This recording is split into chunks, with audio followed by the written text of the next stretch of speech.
back towards that. It is instead going to be the Alistar here to potentially just be able to play that bodyguard style, knock out the Galio, knock out that Rakan when they are trying to go in. Yeah, and the ultimate is just so good for playing kind of in the mid-range here, where there is a lot of trade neutrals. Yep, going to be heading on down there. And you can see Castle was able to grab the honey fruit down on bot side, so he's very healthy, and he knows he's weak-sided, so should be playing pretty safe down here for the next couple of minutes until XU gets back out on the map. XU now hitting level 6 as well. Got some nice little experience from the grubs, and then going to be heading down towards that red buff, which will be respawning relatively soon. But again, just trading throughout the early game. It is pretty passive. And I do think this is kind of one of those comps where mostly people are waiting for level 6s. So many of these champions are so ultimate based that I think we are going to start seeing a lot more action in these next couple of minutes. And if we do see that action, I kind of agree. I want to see it around mid and try to reclaim some vision here. Fudge does have his teleport, but Castle's actually just moving up right now. He had push, and they're actually going to look for Seos, but here comes the teleport. Scary Jerry immediately has to flash, but here's the follow. Scary Jerry is down incredibly low, and he's going to be first blooded by Contracts. The spicy hot pot going to be landing on Huhi. He's gone. Fudge does have ult. And Fudge does have ult, as you say. Contracts in the area, but it looks like they're not going to commit to it because B-Boy is pretty late to the play. He's just now walking out towards mid lane. Palafox had no way for Shopify to walk up to this tower, and it is going to be first turret taken here for DSG, so they're going to be able to claim that. And now the Alistar Jarvan Bruiser combo here, and they're looking for it again.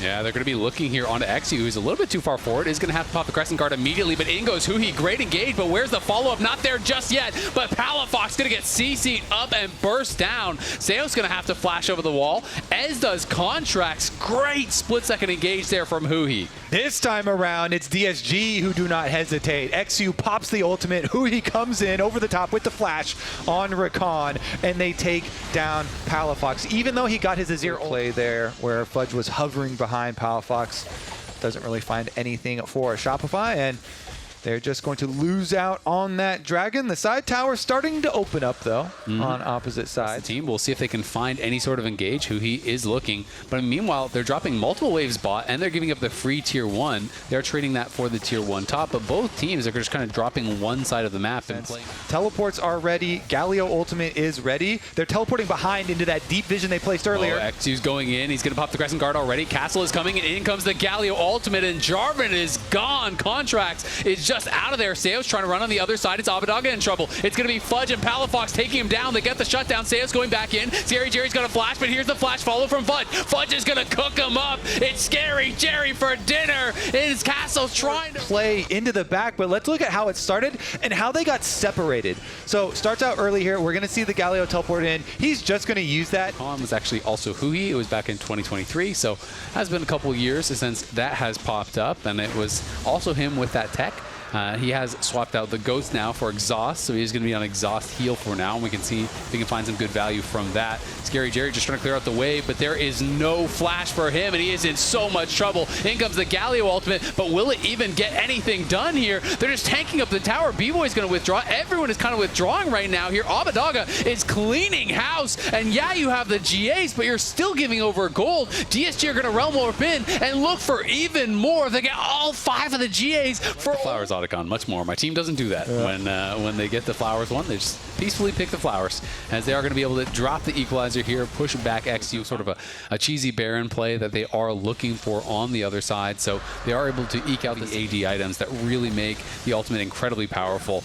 As Palafox and Contracts just trying to maintain vision on that side. XU going forward here, trying to get some damage down on Seos, but it's XU that's in so much trouble, and XU's just dead to start the fight. Huhi flashes in, does get the double charm. The bullet time is connecting on nothing, though, as Abadaga is fighting Fudge on the side. Palafox goes forward, in goes Castle with the taunt. Scary Jerry has to flash from the engage coming in from Seos, and it's Scary Jerry on the run as B-Boy and the rest of them are chasing him down. Scary Jerry, late barrier, doesn't matter, barely survives, but the fight is not even close. XU never even used the ulti, goes down without it. Shopify crushed the fight and will take the Baron. Look how much damage he takes here right off the bat. So it's going to be him walking up, going for the W, but immediately as he charges in, knock up. Ezreal is hitting him. Azir is DSG. Not a lot you can do in the face of this. Just try and play a little bit more defensively near your... As there are those desynced waves, so they kind of committed to bot, clear that out, go towards mid, force a flash, but now this wave comes in and it's going to mean the end of their first tier 3 tower falling down, and that mid wave will be arriving here pretty soon. We'll see if DSG are going to try to force an engage. Looks like they will just accept at least the one inhibitor loss. The question is, will you defend the mid lane tier 3? Mountain Soul going to Shopify unless they can instantly force a fight here. XU trying to walk in, is going to get comboed, and XU is incredibly low. This time pops aggressive guard. Huhi going in on the side is going to be able to land the charm, but the equalizer not getting much done. It only connects onto Castle, so maybe there's a chance for a re-engage here. XU, though, has lost a lot of health. Huhi did use his ult as well as the heal, and there's a great engage over onto Abadaga. Abadaga not going to get followed up on, though, because Scary Jerry was laying down covering fire, and it's now Contract's in trouble, but he's able to get over the wall, and Palafox goes in, gets a kill. In comes B-Boy. On the side, Castle is going to get knocked down as Fudge goes godlike. Shopify, it's a closer one than last time, but they still take the fight. They still take the dragon. They're TPing down towards bot lane as B-Boy's finishing off Scary Jerry. He's going to get that kill. They're going to grab the Mountain Soul, and they are going to try to push for the win here. It's XU and Huhi alive, but they have got nothing to say about this. Shopify will claim the game and their second victory of the split. This motherfucker! Whoa! You guys ruined my 100% KP, bro. Sorry. Wow, that's fucked up. Can we get a Ludwig check-in instead? I love that, man.